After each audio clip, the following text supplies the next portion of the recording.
अहं सोमम् आहनसं बिभर्यहं त्वष्टारम् उत पूषणं भगम् अहं दधामि द्रविणं हविष्मते सुप्राव्ये यजमानाय सुन्वते। मैं कूटा हुआ सोम हूँ, भरती हूँ त्वष्टा पूषण भग को। मैं देती हूँ संपदा को, हविष को। सुंदर उपजता है जो यजमान के लिए सुंदरता से। यहाँ देवी कह रही हैं कि मैं कूटा हुआ सोम हूँ और मैं त्वष्टा पूषण भग को भरती हूँ। मैं ही संपदा को देती हूँ जो हविष बनकर सुंदरता से उपजता है यजमान के लिए।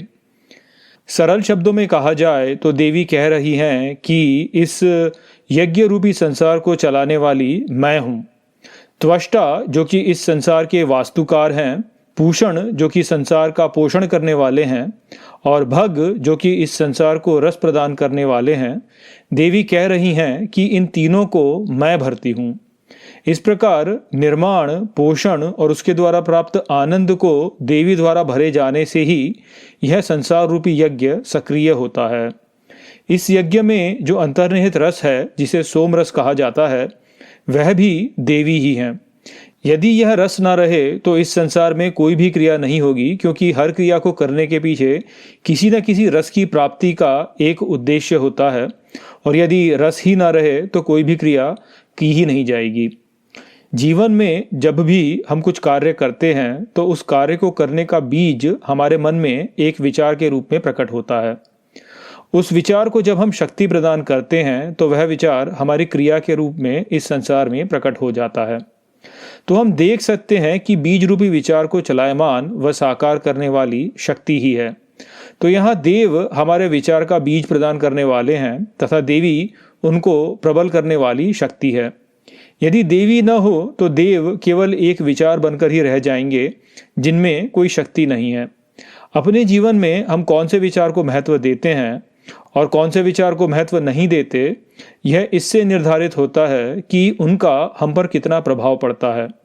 यह विचारों का प्रभाव हमारी भावनाओं पर निर्भर होता है, और ये भावनाएं ही हमारे जीवन का रस हैं। बृहदारण्यक उपनिषद में आया है, एकाकी न रमते, अर्थात भगवान का अकेले में मन नहीं लगा, इसलिए उन्होंने सृष्टि की ताकि वह एक से अनेक हो जाएं।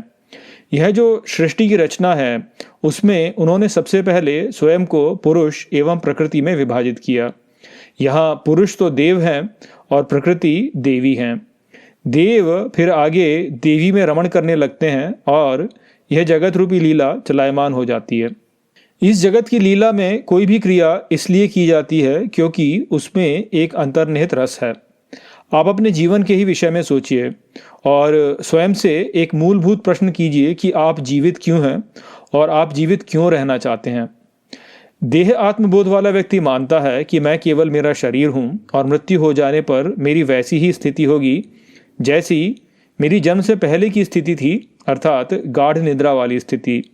अब ऐसे व्यक्ति से यदि पूछा जाए कि इस जीवन में हमें कितनी सारी समस्याओं से जूझना पड़ता है और कितना सारा कष्ट हमें अनुभव करना पड़ता है, वहीं मृत्यु हो जाने पर हमारी इन सभी समस्याओं का अंत हो जाता है और हम एक गहरी नींद को प्राप्त हो जाते हैं, तो इस प्रकार से देखा जाए तो मृत्यु हमारे समस्याओं का अंत है और वहाँ पर हमें कोई भी दुख नहीं है।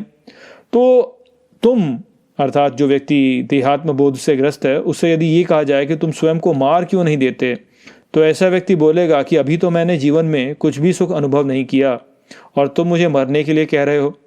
तो आप देख सकते हैं कि हर व्यक्ति यहाँ रस लेना चाहता है। कोई कितना भी कहे कि मेरे जीवन का लक्ष्य कुछ है, परंतु अंततः सभी के जीवन का लक्ष्य केवल और केवल आनंद की प्राप्ति है। जो देह आत्मबोध वाला व्यक्ति है वह ये सोचता है कि मुझे ये आनंद संसार में प्राप्त हो जाएगा, जबकि जो व्यक्ति देह आत्मबोध से ऊपर उठ गया है वह ये जानता है कि इस संसार में मुझे ये आनंद प्राप्त होने वाला नहीं है। परंतु किसी भी स्थिति पर व्यक्ति हो, वह अपना लक्ष्य इस आनंद की प्राप्ति को ही रखता है और उसी को पाने के लक्ष्य से यहाँ पर सभी कार्य करते हैं। किंतु अज्ञान के कारण देह आत्मबोध वाला व्यक्ति आनंद को प्राप्त नहीं हो पाता, अपितु वह दुख को प्राप्त हो जाता है। हमारा जीवन जीते हुए जो भी भावनाएं हम अनुभव करते हैं वह सभी रस हैं, किंतु सभी रसों के पीछे जो मूलभूत रस है वह आनंद ही है। जब हमें आनंद रूपी रस की प्राप्ति होती है तो उसे और पाने के लिए हमारे मन में राग उत्पन्न होता है, और जब हमें आनंद रूपी रस की प्राप्ति नहीं होती तो हमारे मन में द्वेष उत्पन्न होता है।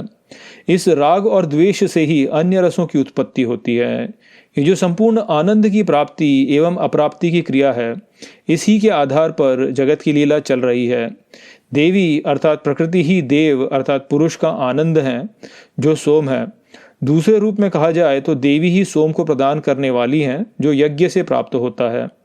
इस संसार का निर्माण यज्ञ के लिए हुआ है, और इस जीवन में हम जो भी क्रिया करते हैं वह इस यज्ञ में देवों को प्रदान की जा रही आहुति है।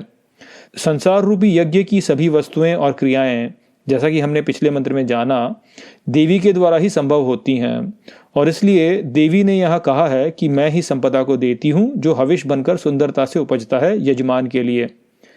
जब व्यक्ति अपने जीवन में अपनी क्रियाओं से संसार में आनंद को उत्पन्न करता है तो उसका यज्ञ देवताओं को प्रसन्न करता है और उसका जीवन रूपी यज्ञ सफल हो जाता है। किंतु जब वह संसार में आनंद को उत्पन्न नहीं करता तो उस पर देवताओं का प्रकोप पड़ता है और उसका यह जीवन रूपी यज्ञ विफल हो जाता है।